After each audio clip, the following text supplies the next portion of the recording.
if you live in the northern hemisphere at least and found yourself thinking that this past July was even hotter than usual, you're right. Meteorologists have now confirmed that July 2023 was Earth's hottest month on record by a significant margin.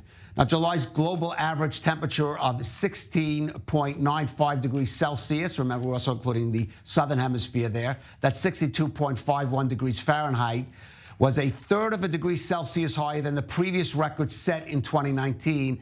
This according to the Copernicus Climate Change Service today.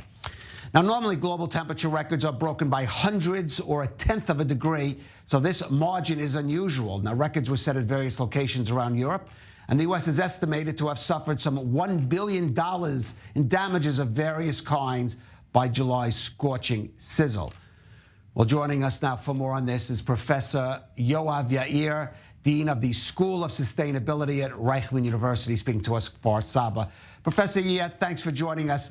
First of all, there were some very obvious consequences of that very hot weather we had, wildfires that we're seeing all over southern Europe now in Cyprus. But what are the other consequences, maybe that are not so visible to the naked eye, about having such a hot spell throughout the globe? I think this is a bad omen and bad signal that tells us the shape of things to come.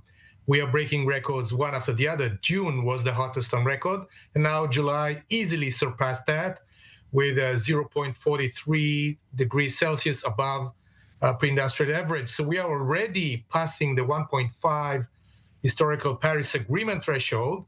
So this is very dangerous. And you're talking about consequences. What we are seeing is exacerbated heating causing droughts, hunger, famine. We are on the verge of a food crisis because crops will fail. And on the other hand, we are seeing extreme weather. The oceans are getting extremely hot. And I think a destabilization of the current climate is happening before our eyes. Right. I saw a cartoon which said we can't talk about global warming now. We have to talk about global boiling.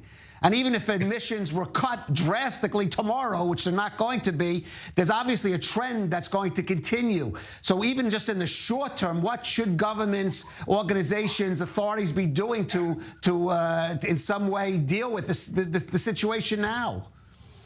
I think you already pointed out the right answer to this question, and this is go quickly as possible to renewable energy and diminish our carbon footprint and our carbon emissions. This is achievable with a blend of mitigation efforts, but also maybe carbon capture technologies and new inventions that can lead us to maybe remove some of the already existing carbon dioxide in the atmosphere. And of course, we have to monitor the emissions.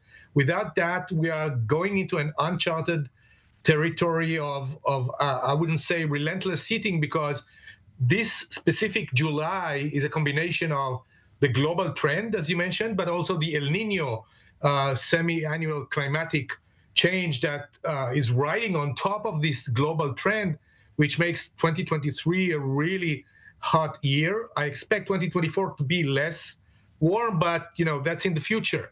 We have to see what we're doing right now. Well, when you say what we're doing, let's look at Israel, which is in a very hot corner of the world, a small corner. But what about the current government? Is it doing its part to deal with this issue? Well, sadly, it's not. It's not doing what it committed to do in 2015. There are many government decisions on cutting our greenhouse gas emissions and transition to renewable energy. We are not nearly there. We promised the world, and we signed international agreements stating that we will reach 30% of renewable energy. We are less than 11% right now. And so Israel is doing too little. It can do much more. This government doesn't seem to care much about climate change. And, Israel is in this corner of the Middle East, which is very, very sensitive and already feeling the brunt of climate change in heating and in the diminishing amount of precipitation in winter. We see those heat waves coming, those fires. Right. And as you mentioned, we should be doing what we had committed to do and do it fast. All right, we'll have to leave it at that. Professor Yoav Yair, thank you for joining us on I-24 News.